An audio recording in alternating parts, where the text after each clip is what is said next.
Let's talk about the flip side of the common enemy, right? So if your common enemy is what you have to fight against, and that's the expectations we just talked about, then your driving force is what you fight for, right? So just like Spider-Man fights to save New York, or Batman fights to save Gotham, or Google fights to index and categorize all the world's information, I want to know what it is that you fight for, your mission, so to speak. Well, my mission, I love to help businesses grow. I get a real kick out of working with my business owner friends and helping them with the challenges of the marketing and sales part of their businesses. I really, really enjoy it. Yeah, that makes a lot of sense. We're in the same boat, right? That's why we run the podcast. I'm a huge fan of storytelling as a method for growing a company. And man, it's fun to be in a place where you're like, I can leverage my superpowers to help someone else make their lives better and make the lives of the people they work with better and just provide value in the way that we can provide value. Heroes are an inspiring group of people. Every one of them, from the larger-than-life comic book heroes you see on the big silver screen, to everyday heroes that let us live the privileged lives we do. Every hero has a story to tell, from the doctor saving lives at your local hospital, to the war veteran down the street who risked his life for our freedom, to the police officers and the firefighters who risk their safety to ensure ours. Every hero is special and every story worth telling. But there is one class of heroes that I think is often ignored: the entrepreneur, the creator, the producer. The ones who look at the problems in this world and think to themselves, you know what, I can fix that. I can help people. I can make a difference. Then they go out and do exactly that by creating a new product or introducing a new service. Some go on to change the world. Others make a world of difference to their customers. Welcome to The Hero Show. Join us as we pull back the masks on the world's finest heropreneurs and learn the secrets to their powers, their success, and their influence, so you can use those secrets to attract more sales, make more money, and experience more freedom in your business. I'm your host, Richard Matthews, and we are on in 3, 2, 1. Hello and welcome back to The Hero Show. My name is Richard Matthews, and today I have the pleasure of having online Patricia Cowan. Patricia, are you there? I am here. Yes. Hi, Richard. Awesome. Glad to have you here, Patricia. I know we chatted a couple of weeks ago about your company. You are the founder of RainMaker Sales Support, which is pretty cool. Where are you calling in from today? Where's home? St. Louis, Missouri, right in the middle of the country. Nice. For my audience that knows we travel, we just moved to Florida. We spend most of the summers in Florida. We were actually in St. Louis maybe 3 or 4 weeks ago. So we just drove through there on our way to Tennessee. I went to college there. It's a pretty place. I like St. Louis. Yay. Awesome. So what I want to do before we get too far into the interview is I always like to dive in and do an introduction for our guests so our audience knows who you are, and then we'll dive into your story. So Patricia started her company with a vision of a workplace that everyone looked forward to coming to every day, a place that provides the best service, but from happy people that had a great work-life balance. For over 25 years, this has been the case. RainMaker provides the top-of-the-line professional B2B outreach, but the staff have become family. We get out of the office and do monthly event get-togethers, and everyone's encouraged and reminded that we are a family-first company. Go to the Halloween party, leave early to get to the baseball game. We support each other, and it shows up in our work. I love that. As an introduction, one of the things that we talk about at our company all the time is being a family-first entrepreneurship is like modus operandi, so to speak. So appreciate that. But I guess what I want to have you start with is tell us a little bit about what you're known for, right? What's your business like? Who do you serve? What do you do for them? Oh, gotcha. So my company, in large part, business-to-business appointment setting. So for you, we can set appointments for you with business owners to do podcasts for them to tell their story. For a janitorial company, we get them in front of facility managers. For a print company, we'll get them appointments with marketing managers. So whoever their targets are, our specialty is getting you an appointment to talk about your services with your prospect. So that's what we do. So we do it primarily through calling. About 90% is our call center work, but we also use emailing, some direct mail, some LinkedIn for our clients, things like that. Awesome. So you guys drive appointments with the phone. Correct. We do. So I'm just curious, how does a company like that, how do you guys charge for something like that? Do you guys charge like a per appointment basis? Is it a results basis, retainer? Like, how do you guys work? We actually charge by the hour, and that's one of the models in my industry. There are many. You mentioned several of them. The pay by appointment type is fairly common, but I always say if you pay me by appointment or I pay my folks by appointment, everybody's grabbing the low hanging fruit. Everyone wants everyone wants their buck right along the way. Our specialty, I would say, is the larger, more robust location. So if you're bringing into a company with 1,000 employees and you got to break down the main receptionist, then the facilities manager, receptionist, and whatnot, we just need the benefit of time to work that. So we are compensated hourly to make sure that we have the time to work those larger locations correctly. That makes a lot of sense. So you guys are targeting the sort of the bigger organizations and have lined your incentives up appropriately to make that happen. Yes, I mean, again, if our clients want smaller locations, it's not that we don't do those as well. I mean, we're really good at getting into any type of location you're looking to. But again, to really kind of nail some of the big fish, we got to have the benefit of time. So that's how our pricing structure came into being. So I'm curious then, for, say if we just use our company as an example, we do podcasting for businesses. One of our targets is personal injury attorneys, right? What would your staff need to know about our company in order to book an appointment? Like, how do you guys build that into your model? That's a great question. Well, we have a kickoff meeting where I would say, Richard, what are your biggest selling points? What makes you different from your competitors? Why should they consider you over somebody else? And I build some of the scripting from there. I also go through websites. And then the team similarly really knows each client. So they're charged with, we haven't written a script. I got to go like this to your desk. You got to be able to tell me about the client before we ever get on the phone. Now, even though we know all of that, we also don't need to know as much as you might think. We really get on the phone about 2 to 3 sentences to pique their interest. We say about 10 seconds. So we've got to pick the best selling points because that's all we get to get them interested enough to take a meeting with our clients. So we need to know and understand your business thoroughly. But on the flip side, we don't have as much time as you think to talk to these people. So figure out what the hook is that gets someone to an appointment, because you Yeah. guys aren't selling the service, you guys are just selling the appointment. Correct. And we really pay attention to that. I always tell my clients, we know more after 90 days what's going on in your area than we do before we start. We'll know which of our bullets the fish are biting at. Maybe they currently don't have representation. Maybe they haven't seen their sales rep. Maybe it's pricing. Maybe it's any of those things. But no, from the feedback we get as we're working, where the selling point should be in your area, just because the buyers will tell us what's going on as we call. That makes a lot of sense. So how do you guys actually, like, say, book appointments with the salespeople, right? Because you have to interface with your client's sales team. Do you guys get access to their calendar and just book directly on their calendar? I know like services like Calendly and stuff like that are really popular nowadays. You just get the salespeople's calendar links. How does that work? Yeah, I mean, some people, of course, will say, schedule me in time, I'm plenty open. Other folks will give me a couple blocks, like a Tuesday morning and a Thursday afternoon. They'll keep open. If they don't have appointments, they do paperwork or whatnot. But that works well too without calendars, is them just keeping a couple blocks of time during their week open. But other than that, yes, we can calendar share. I love Calendly. I could do a commercial for Calendly as a free service. It's really an awesome product. So that product makes like easier for us to book for our clients as well. Nice. So do you guys have any industries, like you guys work just across industry, or are you guys industry like specific for specific verticals you work in, or just work in anyone who wants to do appointment setting? Really anyone. And I know that sounds very broad. I do about 8 trade shows, industry trade shows across the country every year. And so those shows, I have a lot in those verticals. So janitorial, printing, vending, IT, office supplies, landscaping. So we have quite a few clients in those verticals. But then we have more one-offs that you can imagine, custom molded rubber manufacturing. I mean, really anybody that wants to get in front of prospects, we can help. Nice. Podcasting company. We might be one of your Podcasting one-offs at some point. company. Yeah. Yeah. I have just something I like to bring up regularly on the show, because we, as a marketing company, it's one of the things we talk about all the time. And I know where you guys fit in this, and I just want to see like how you guys sell, see if this fits in there. So we talk all the time about buy, borrow, build, and blitz as your 4 ways to drive leads for your business, right? You can buy ads and get in front of the right people and book appointments. So that's like, Facebook ads or YouTube ads or Google ads or billboard ads, right? Whatever they are, right? You can buy ads and get in front of audience and appointments, book sales appointments.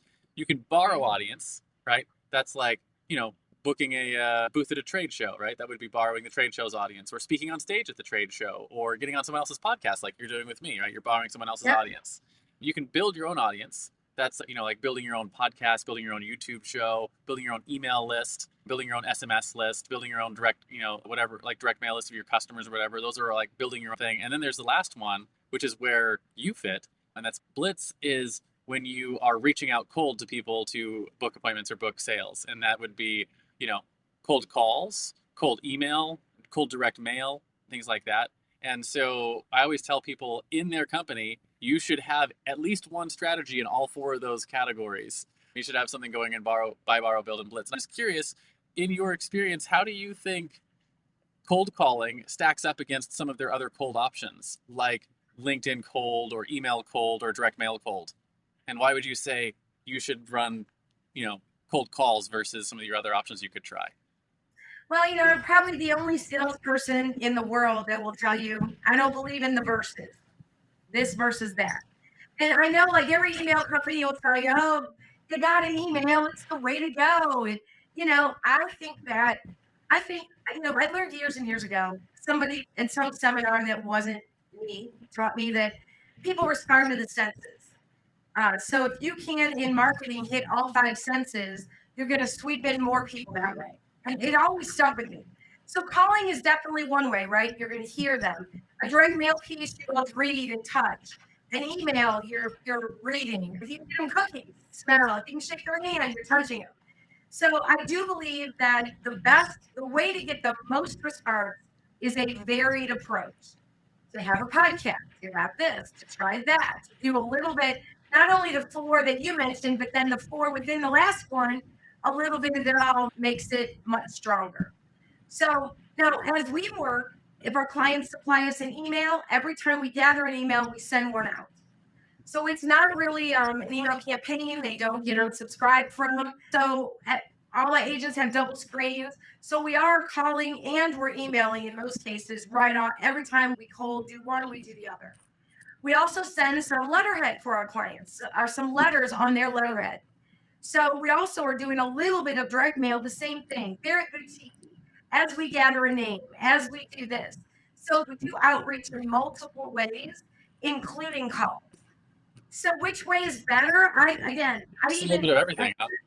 I do the combination. I do it all. So for like an organization like ours, and I'm sure there's other organizations like that, we have a service provider who is doing cold email outreach for us. And we have another service provider that's doing LinkedIn cold outreaches for us. But we don't have someone doing cold calling. So if we brought you guys in to do that, do you guys work with the other service providers to see how you can make everything sort of go better?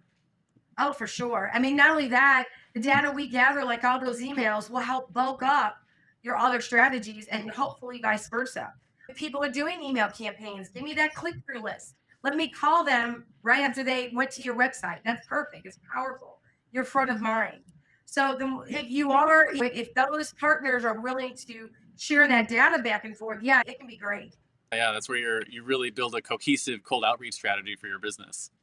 Correct. Yeah. So yeah, and one of my favorite things about cold outreach, and I learned this from Alex Hormozy, is that like cold outreach is it's like an unsung hero in the business world that nobody likes to talk about it, but you can build massive businesses that nobody even knows you exist, right? Where because you don't even have to be in the other categories. You can build 10, 20, $30 million companies just off of the back of cold outreach. And your competitors don't know what you're doing because it's not public on Facebook's ad library. There's no ads anywhere that are showing off your sales funnels or any of those kind of things. You can't get funnel hacked if you're familiar with the online marketing space where someone's going through and following your funnel and copying what you're doing, because all the cold stuff is it's like the silent assassin in the marketing world. I love that thought. I've never thought of it that way, but you're absolutely right. I mean, you get under the wire sometimes too. Yeah, absolutely. So I'm a huge fan of cold outreach. We're actively trying to build that strategy out for our company. So I'm excited to have you on the call here just to talk about that. And for anyone who's listening, if you don't have a cold outreach strategy in your business, we've already talked about several, but man, it's a great thing to add to your marketing repertoire. And it'll make everything else you're doing better and stronger. So I'm a fan.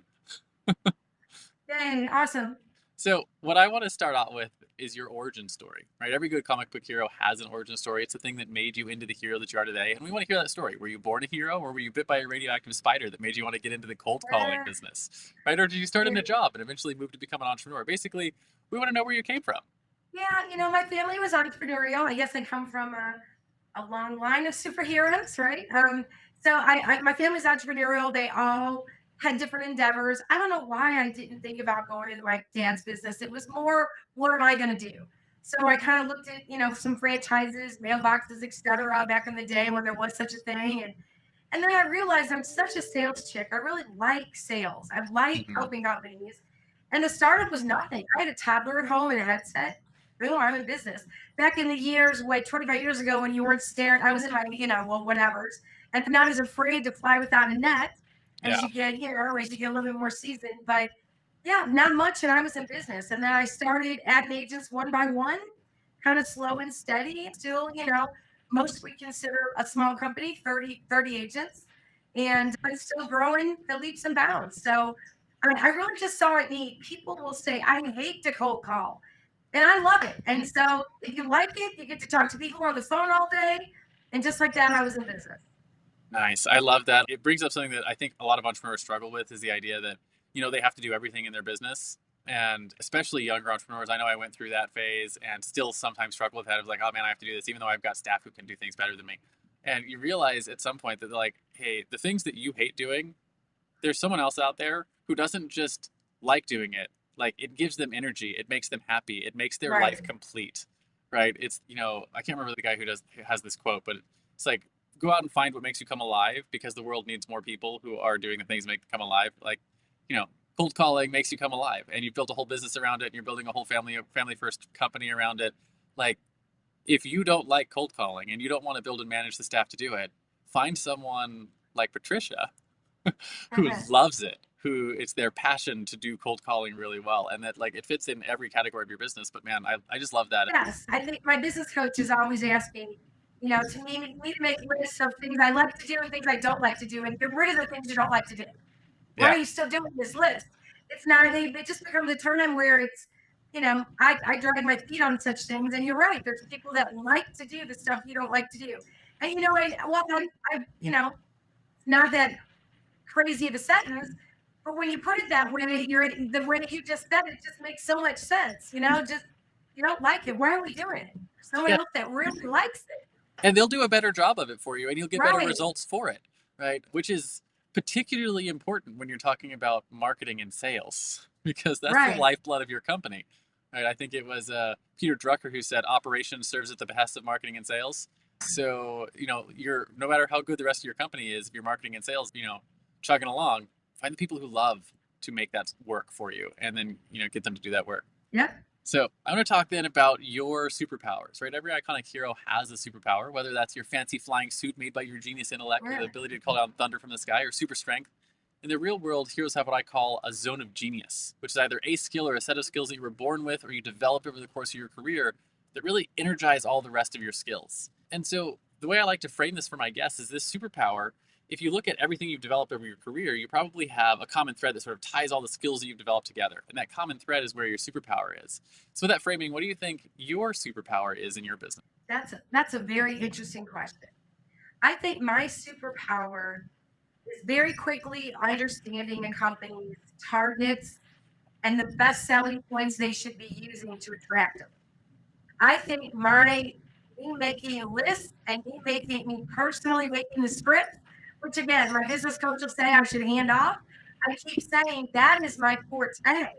I can talk to someone for an hour and let them talk about the business, and I come out with the 3 sentences I know that we should be going in with on the phone. And I think that is a big deal. I think my forte is really, it just comes very clear to me what's gonna make people say yes to them, at least on the phone. Yeah, what's gonna sell the appointment? Yep, what's gonna sell the shortest route from pick up the phone to let's talk. Right. I think that's my superpower. I love that. So my curiosity then, is that a superpower that you've developed with experience or is that a superpower that you had when you started? The marketing, it's hard to know what came first, the chicken or the egg. As a philosophy major. So literally, learning how people think and understanding. Yeah, I was a philosophy and psychology dual major. So reading people is just kind of I don't know where it came from, but it feels like it's been very natural for a long time. And I think I was probably born with a good chunk of it. I love that. I know you said you loved sales early on, so it's something that you just fell into. My curiosity then is for that sort of skill set, something that you were sort of born into and you developed a business around. And I know like your business coach has been telling you got to hand that off. And I'm struggling with the same thing in my business where like I realize sort of my skill set is on the operations side, helping build like the systems and the operations, like the things that power everything. I'm like really good at that. It gives me a lot of energy to work on automations and work on the systems and the SOPs and that kind of stuff. And I feel very happy there. And I know whenever I put the time and effort into those things, that it moves the needle for our company. and then everything else that I do doesn't move the needle, right? Like it's just work that has to get done, and I know would get done if done better if someone else did it. So Kind of right. my curiosity is, how have you been handling that feedback from your coach, where you're like, where you sort of realize, no, this is my superpower and this is the thing that I need to do for my company. Like it's the thing that I show up, and when I do this, it moves the needle. So how do you handle that feedback? How do you sort of own that as a superpower in your company? Well, and I should not have, my business coach is always talking about the bits and pieces I should hand off. He adamantly believes I should be talking about sales. So his goal for me is to try to hand off all the other stuff that I don't love doing. So I actually have a new back office VP of operations. It is my second attempt, and I don't know if you've added positions, but I hate to doom the first person in any position. But for me, the first one is always kind of it's always a practice for both of us. You can write all the job descriptions and try all you can, but I kind of had my first experiment. And so this one's going much better. And is amazing and phenomenal and taking a lot off my shoulders already. So my goal is to not look at many as many contracts and getting the business cards printed and to not have to do so much of the back office stuff and really free myself out to talk to clients so then I can have the direct conversations to write the scripts and bullets. Now, my other sales reps, I have full confidence in them as well. I do work with them on their scripting, but it is easy when you talk to the client to hear what should be the bullet.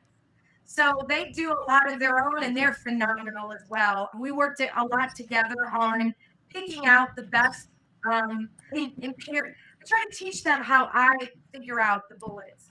And they really are doing a great job too. So I'm just doing everything I can to be diligent and not doing anything but sales. The more Yeah, I so can you do get, sales, I'm happy, the world's happy, the company's happy, it goes from there. that's exactly sort of what I've been thinking too, is like I want to get to the point where like everything else that the company needs to have done is getting done by someone that's not me. And then the Right. one thing Yep. that I'm really good at is the only thing that I show up and do, because every time I show up and do it, good things happen. Yep. There you go. I love that. Yeah. So let's talk flip gears then, right? So if your superpower is that ability to just know exactly what to say to get someone on the phone, the flip side of the superpower is always the fatal flaw, right? So just like Superman has his kryptonite, or Wonder Woman can't remove her bracelets of victory without going mad, you probably have a flaw that's held you back in your business, something you've struggled with. For me, I'm a systems guy, so perfectionism is my thing. Like I could always make it a little bit better. I could tweak it a little bit more before we ship it, and I'm still struggling with that right now. Sometimes we're moving our whole operation system to a new one, and I'm like, man, we should have launched it last week, but I'm like, oh, we could make this a little bit better and that a little bit better. So I'm like, okay, we're gonna have to ship minimum viable product before before we run out of money or anything else. But I think more important than what the flaw is, how have you worked to overcome it so you could continue to grow? And hopefully sharing a little bit of your experience will be valuable for our listeners. Great. Yeah. Like I would say my fatal flaw is like many sales reps, we're all kind of a take notes on a cocktail napkin kind of crew, right? They make one CRM after another for us. And to get your sales reps to be diligent about putting stuff in a CRM, most sales managers will tell you it is insane to try to get sales reps to do that. We're just all over right now, driving around and they're taking notes in my car. And if you looked at any place other than this 2 feet right here, my office doesn't look like that. It's just where I would say organizationally, it's really hard to get us to put everything in our CRM and to do everything exactly right. So I have people in places and systems built up over the years to help me to combat that. So, luckily, I do have admin that can help me put my notes in after appointments and things like that because it isn't my strong suit. Now, I'm one time in the CRM where I open it up, but it is there's a lot of details in sales reps' lives as far as this prospect and that and this and that, and just being very diligent in our organizational ability has been a challenge for me. Like I said, most sales reps. So I work on it like every other sales rep. I make sure I Yeah. log everything in my CRM.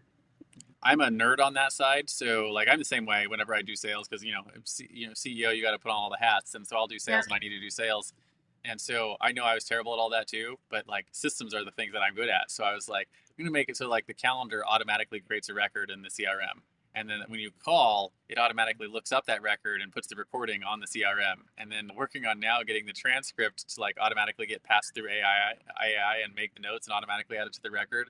So like Yeah. all I got to do is show up on the phone call, and all the rest of the stuff takes care of itself.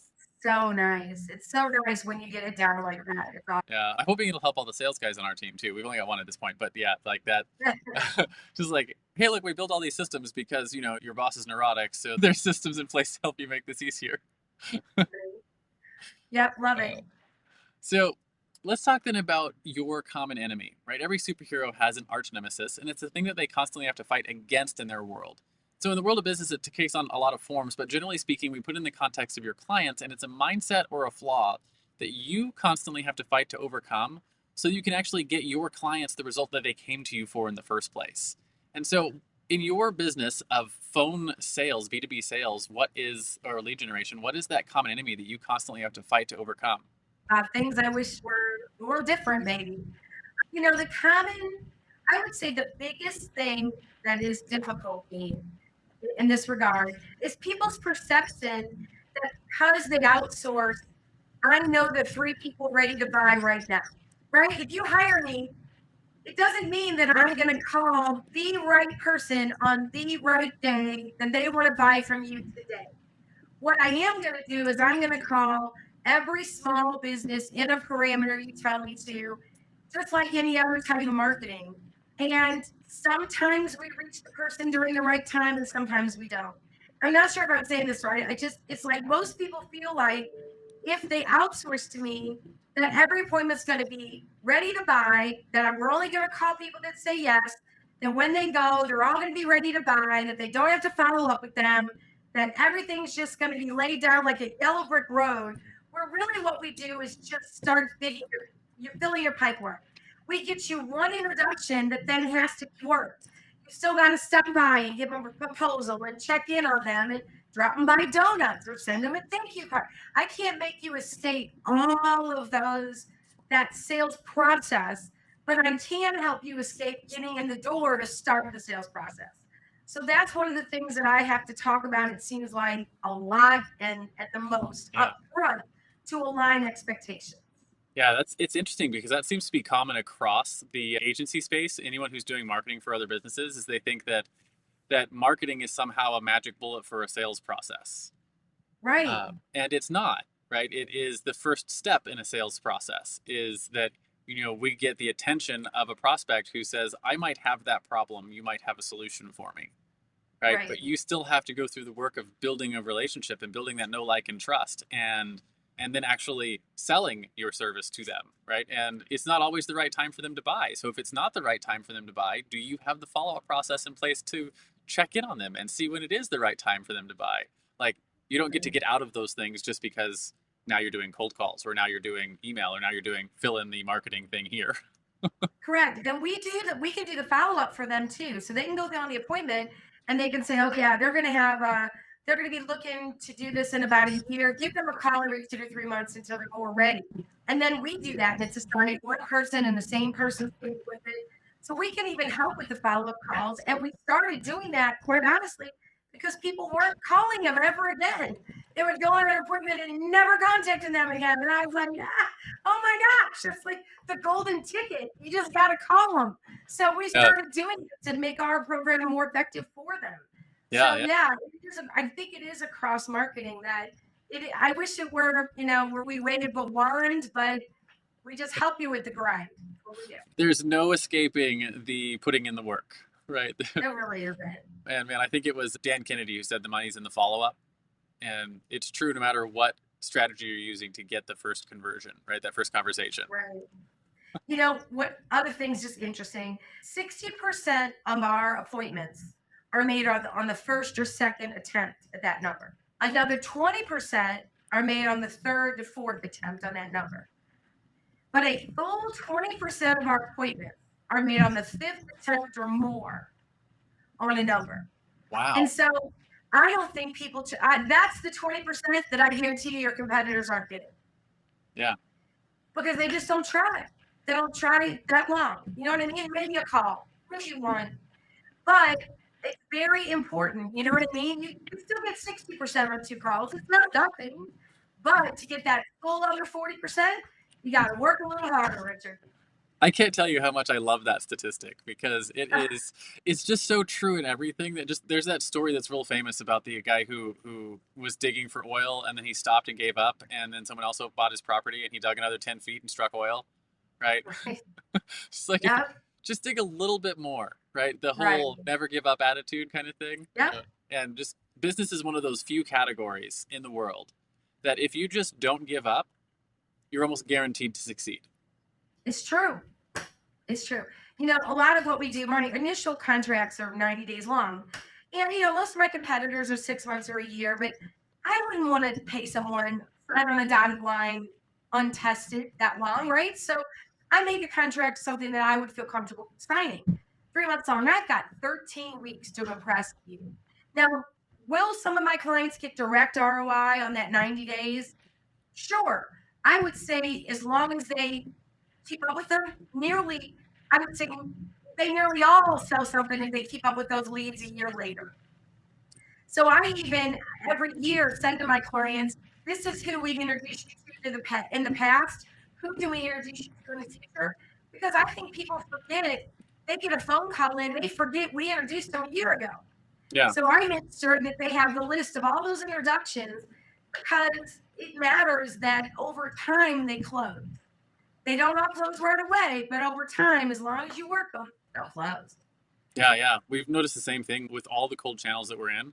That, just for those people who are interested in this kind of stuff, we do like your warmest channel is a referral, right? Someone or a referral or like an endorsement from an existing business. Where like Patricia calls up. John is like, hey, John, you need to talk to Richard about starting a podcast, and then because John's looking for a podcast. When he calls me, he's really warm, which is very different than, calling John out of the blue and saying, hey, are you interested in a podcast? And what we've noticed is that our warm channels have a very short sales cycle, right? Because they come warm, they come introduced, they know who we are, they already trust us. And we might go from first contact to close, 1, maybe 2 calls, couple of days, right? And then we talk to cold channels. Our cold channels are the like opposite, where our first introduction might just be like, they're learning what we do and that we offer these services. And they're like, yeah, that's actually on our plan, but it's not till like next quarter or, 2 quarters from now or next year. And sometimes it'll be 2 or 3 calls or emails or things like that over the course of months before someone closes. But if we are consistent with our follow-up, we've got like one of the guys that we're chatting with right now, we started talking to in October, right? And he just reached back out to us and was like, I think we're ready to get started now, right? And let's go for that. So it was like a 6-month sales cycle from a cold channel. And, we do a fairly good job of keeping track of where we got those introductions from. So we know like, hey, this guy came from LinkedIn or came from email or, hopefully in the future it came from a sales call or something like that from our cold calling. But you have to know that if you're doing like in each of those categories, the buy, borrow, build, blitz, they all have a different length to their sales cycle and cold has the longest. Right. So your follow-up is the most important thing you can do. Yep. Preach on. It's true. She's like, preach it. That's what I need all my people to know. So let's talk about the flip side of the common enemy, right? So if your common enemy is what you have to fight against, and that's the expectations we just talked about, then your driving force is what you fight for, right? So just like Spider-Man fights to save New York, or Batman fights to save Gotham, or Google fights to index and categorize all the world's information, I want to know what it is that you fight for, your mission, so to speak. Well, my mission, I love to help businesses grow. I get a real kick out of working with my business owner friends and helping them, with the challenges of the marketing and sales part of their businesses. I really enjoy it. Yeah. I mean, that makes a lot of sense. We're in the same boat, right? That's why we run the podcast. Yeah. I'm a huge fan of storytelling as a method for growing a company. And man, it's fun to be in a place where you're like, I can leverage my superpowers to help someone else make their lives better and make the lives of the people they work with better and just, provide value in the way that we can provide value. Well, it's interesting. I'm always a business coach. And I've been on peer boards, like Tara has one, this stage, there's groups. But you basically sit in a board and you meet with people once a month and you meet with them for years. And they're non-competing businesses and you talk about strategies and you help each other grow your businesses. Well, I've been on boards before where I'm sitting on the board and there's an accountant and a business lawyer, and I'm thinking, oh my gosh, it's going to be so much help to me. All this, I can ask questions once a month without having to pay for a lawyer. I'm going to get, oh my gosh, I'm so thankful they're on my board. And I think, what's a lawyer and accountant need me for? And I go on these boards and they're so happy to have a marketing person. The lawyer's got no idea how to market his company. The accountant, no idea how to market his company. It kind of goes back to that you do what you like, or what you're really good at. So it's been interesting over the years, being almost undervaluing what I could offer to a group when the whole time they're really excited their marketing person is on their board. So I think all the skills that we each bring to things is very important. Yeah, yeah. It reminds me of one of the discussions I have with a friend of mine regularly is about the sort of the idea that one of the things that makes humanity as powerful as we are is our community, right? The fact that we aren't individuals. I mean, we are like the individual is super important to what we do, but it's like it's because we're a community of individuals is what makes us powerful, and we each have Right. our skills and our strengths, and we share those with each other. Yep. That makes us like unstoppable. And so when you get a crew of people together, you're like, man, you're really good here, and you're really good here, and you're really good here. That's when you start Right. getting to, to put it back in comic book terms, that's where you get the Avengers and the Justice League, right? Correct. It's true. It's a tried and true form, right? It's what you need. Yeah, absolutely. So I want to talk a little bit then about your hero's tool belt, right? This is the practical portion of our show. And just like every superhero Okay. has a tool belt with their awesome gadgets, like their battle rings or their web slingers or their laser eyes or their big magical hammer that they used to spin around and fly with. I want to talk about the top 1 to 2 tools that you couldn't live without in your business. Could be anything from your notepad to your sticky notes to your calendar to your marketing tools or something you use to do your product delivery, your actual service delivery. Something you think is essential to getting your job done on a daily basis. What's one of your most used or most important practical tools in your business? Well, from a broad term, a CRM.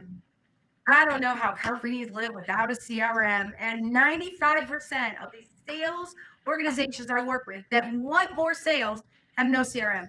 So I don't know how they do that. And then specifically, I really like Act. And Act is an older CRM. Now, they have the online version, they've kept up and everything, but they don't advertise as much as like Salesforce or Zoho or HubSpot. And we use all of those products for our clients. We can dial into your CRM, but I really think Act is about the best product out there, and it's definitely awesome tool in my tool belt to be able to do what I do. It's fast, it's easy, everything's on one page, everything is user friendly. So definitely my Act CRM is one thing I could not live without. So, not that anyone who's listening to us doesn't know what a CRM is, but for those who Uh, might not, tell us a little bit about what a CRM is and why you think it's important for what you do. so CRM is a tool where you put information on your clients and prospects. And mine is like a book form. So I pull up and it's got a page for this client. And you can put notes about them, how your conversation went. You can set an alarm when it's time to call them back. You can email directly out of it. You can link to all kinds. You mentioned other products. You can link your calendar to dump right into your CRM. So a CRM organizes all your sales data. So when I sit down and open Act today, it's going to have my task list pop up of anybody that's due to call this today or maybe this week, however I have it set. So that doesn't mean if I just talked to them last week and put a reminder on, is the reminders today I call or a 6 month callback, everybody I'm due to call, I'll have a nice clean list so I can remember to call them. So it does all kinds of things like that. It'll track your clients' birthdays, but the biggest thing is notes and emails, and then when you're going to call back with alarms and reminders. It's just impossible. I couldn't do my job without it. Yeah, yeah. We actually just set up I mean, we had a CRM for a while, but we just moved to close.com as a CRM that our team is using right now. I don't know that one. That's a new one. Yeah, I usually yeah. I know them all. Awesome. I'll have to check it And out. so we're setting that up and going through the whole process and just realizing that, like, man, having a CRM in place means that you can like keep track of everything. And for someone like me who's not doing the sales anymore, right, we pass it on to a salesperson. That means like it also gives me visibility, right, as the founder, right, of like what's the sales team up to, who are we calling, where are the statuses of all those things, because you can see them in the pipeline and see whether or not things are being followed up with.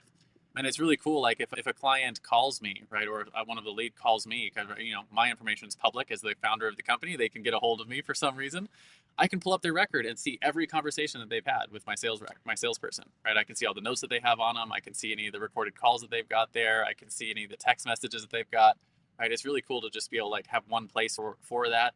And I'm with you, man. A CRM makes it so that you can actually like keep track of all of the work that you're doing. And if if you're trying to grow a company, you are going to have more activity than you can keep track of in your head. You will. It's really, I don't know how anybody does it, you know?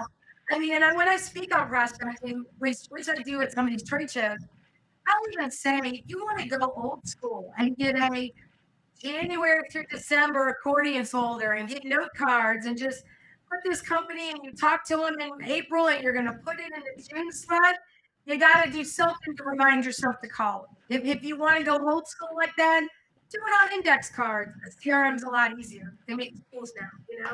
Yeah. So, but yeah, it's indispensable.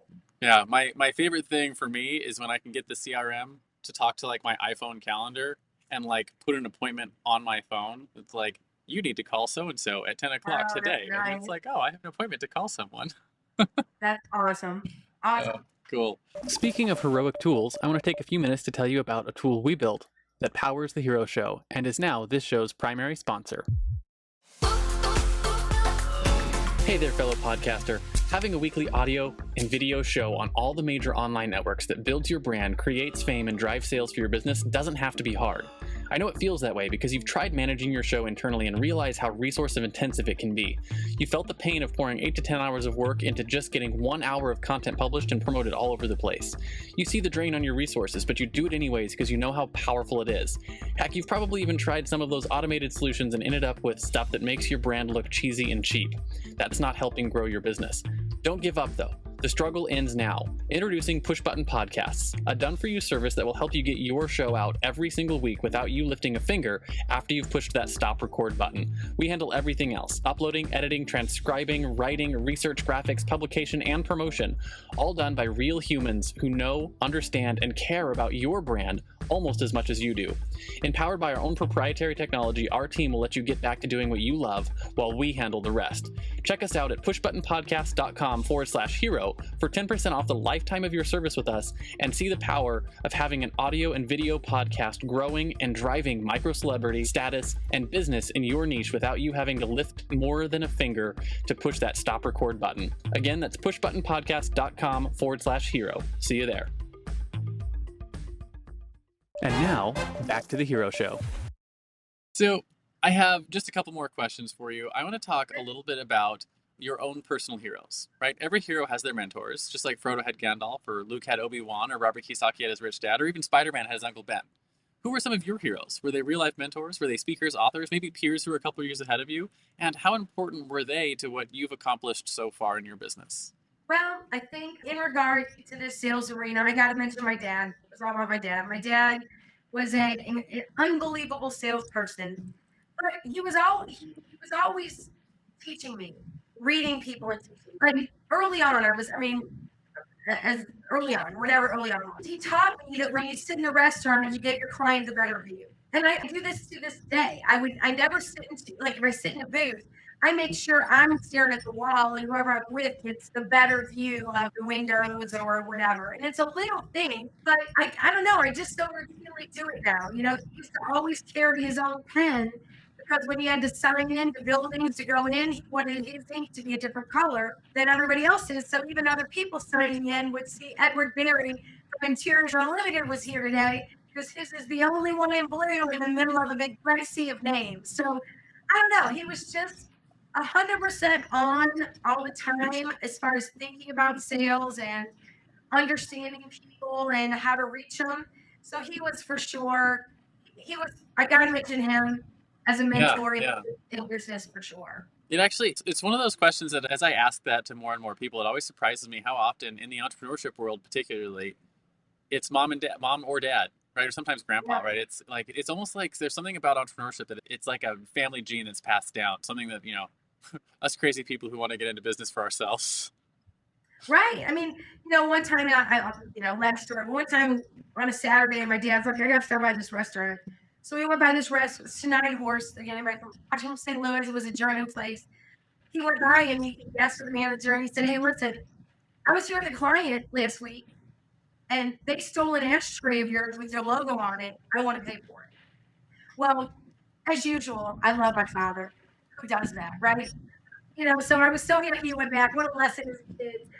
But he also told me he would never kind of embarrass this client in that moment. Oh, whatever. Sure. I love their ashtrays, right, all that. But, it's just amazing how much when you're with a parent that is constantly on about clients, how many little things you do pick up. Maybe that's it. What other mentor could I possibly have as much exposure to that my dad had made it his life mission to teach me about clients and people? Yeah, I love that. And, I've always sort of thought to myself, at least, that one of my early mentors, he said to me that, your kids are going to grow up someday. And when they grow up, they're going to have their own heroes. And if you're not worthy, it won't be you. And I didn't have kids then, but that's always stuck with me. I got 4 kids now, and I realize how true that is, right? That like, Yeah, if you're not worth being their hero, they'll pick someone else. Right. right. And so it's a thought that's constantly on my mind. Like, how are my thoughts and my actions and the way that I interact with the world? How is that showing up for my children? Am I worth being a hero for them? Yeah. So I always love that and love to hear that, other people have the same experience. So Yeah. I got one more question for you, and that's your guiding Right. principles, right? One of the things that makes heroes heroic is that they live by a code. For instance, Batman never kills his enemies. He only ever brings them to Arkham Asylum. So as we wrap up the interview, I want to talk about the top 1, maybe 2 principles that you use regularly in your life. Maybe something you wish you'd known when you first started your business. Guiding principle. I really like people here to have work-life balance. We talked a little bit about family first, but it's just life first. Some of my folks don't have kids or, they don't have families, immediate families, but first. But one of my guiding principles is that I want everybody to have very full, happy lives. And I hope that their job is part of that. So we work really hard to make it part of that. But I never want to detract from their life. I want them to have full lives. Yeah. I want you to go to your kid's Halloween party. I want you to be there for the baseball game. It's alien to me that people were like, "Yeah, the last job I would ask off and they would tell me no." I mean, I don't know. We're grown-ups. If you want to go to your kid's baseball party, I can't imagine saying no and then have them sit here and work. That is like an alien thing to me. Now maybe we're not brain surgeons, so nothing's that urgent, right? We can call tomorrow instead of tonight. So maybe that allows me to be a little bit more fluid in that. But that's definitely a guiding principles. I want everybody to have happy lives. Yeah, I feel the same way. I tell all of my staff that, like, hey, the family first entrepreneurship thing, what that means is, like, if you go have your kid's baseball game, you don't ask for permission to go to your kid's baseball game. You just let your staff, whoever you're working with, know, like, hey, this needs to get taken care of by this date if you're not gonna be able to make it. Otherwise, like, hit your due dates, make sure your stuff is taken care of. Go to the kids' Right. baseball game, and then share pictures with the team. Like, we want to see. Right? Yeah. And part of the philosophy there is that, like, the business is not an entity unto itself. I mean, legally it is an entity, but it doesn't exist without the individuals that make it up. And so the business really should serve the communities that it's a part of. And so Right. that means, a lot of businesses are like, hey, the community that we serve is our clients, but you're like, but that's not it. It's your clients is part of it, but it's also the staff and the team members that you've built is part of the community that you're serving. And so if we've set our business up in a way that we can't afford to let you go to your kid's baseball game or show up for your mom's surgery, then the problem isn't with you and your community. The problem is with our business and how we're showing up in that community. And I think, another guiding principle of mine has been to balance that, to always, have a great life balance outside of here. But also the expectation is to constantly be finding ways to do better for our clients. We come together as groups, we come together as teams. So, it's very easy in what we do to write a script and never change it, right? We're saying the same thing, but we very purposefully change it. Very purposefully move bullets around. We very purposefully move different bullets in every few months for our clients so we don't become robotic. So we can continue to think, how can we do better for them? What can we say? What are we hearing back from people that we can now change the scripting a little? As I said, we figure out what the challenge is in an area, no representation or whatever. So we're constantly working on our clients. And I think that combined approach of be happy in your life and try to always do better for our clients when we're at work is just a winning combo. I do. Yeah. Because I used to, or I say used to, I still do. I talk constantly about a concept I call permission to play. I'm eventually going to write a book about it at some point. But the idea is that rest and recreation, right? That whole family first part that we're talking about, Yeah. is a lot of times treated as a reward for a job well done, right? That's the way entrepreneurs think about it. And then you realize that, like, in reality, it's not a reward for a job well done. It's a prerequisite for showing up and doing good work, right? Right. And so you're talking about showing up and doing good work, but you can't have your people show up and do good work if they aren't alive and thriving in their communities, right? If they aren't Right. putting themselves and putting their families first, they can't show up and do good work. So you want to do great work for your clients, and you guys are doing that, but like already that the prerequisite is you have to show up in your community. Right. Again, very well put. How can you even begin to focus on work if you're not happy outside of work? Yeah, absolutely. So I love that. I think it's a great place to wrap our interview. But I do finish every interview with a simple challenge, and the challenge is called the Heroes Challenge. And I do this to help get access to stories that we might not otherwise find on our own, because not everyone is out doing the podcast rounds like you or I might do. So the question is simple: do you have someone in your life or in your network that you think has a cool entrepreneurial story? Who are they? First names are fine, and why do you think they should come share their story with us here on the Hero Show? First person that comes to mind for you. My business coaches, Big Man Gillette. They're amazing. Yeah, and why do you think she should come share our story with us? Because they basically built their business from scratch. They are a husband and wife team that's just under with a decade, and they're so insightful and so helpful and always there for us, for all of their clients. I think they're phenomenal, and their story should be told. Yeah, absolutely. Well, we'll see if we can reach out, maybe get a introduction for that. They don't always come and say yes, but when they do, we get cool stories out of it. But for us here on this show, we always have our send-off, right? In comic books, there's always the crowd of people at the end who are cheering and clapping for the acts of heroism. For analogous to that, as we close the show, we want to know, where can people find you if they want your help in the future? Where can they light up the bat signal and say, hey, Patricia, we need to get some cold calling going in our business?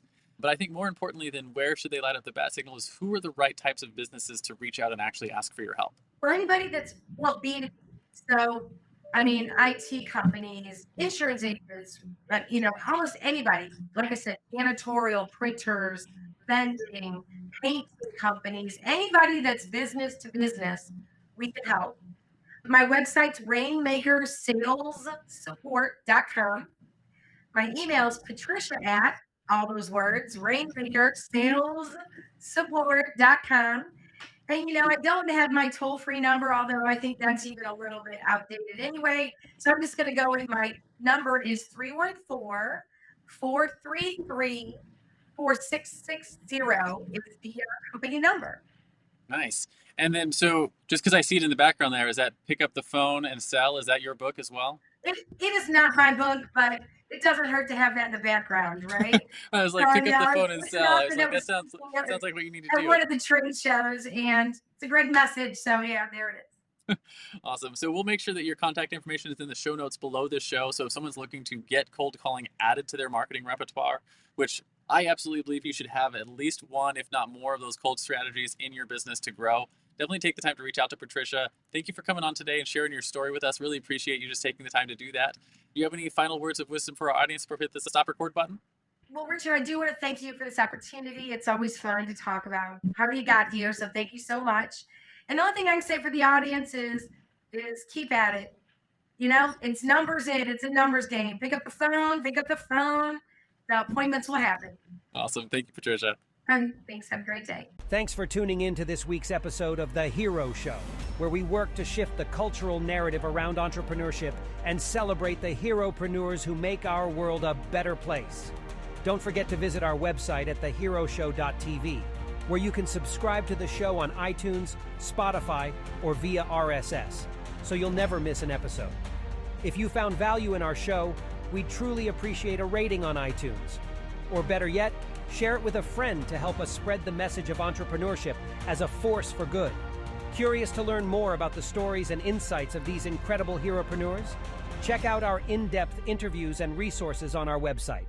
Together, let's support and inspire the next generation of entrepreneurs as they embark on their own heroic journeys.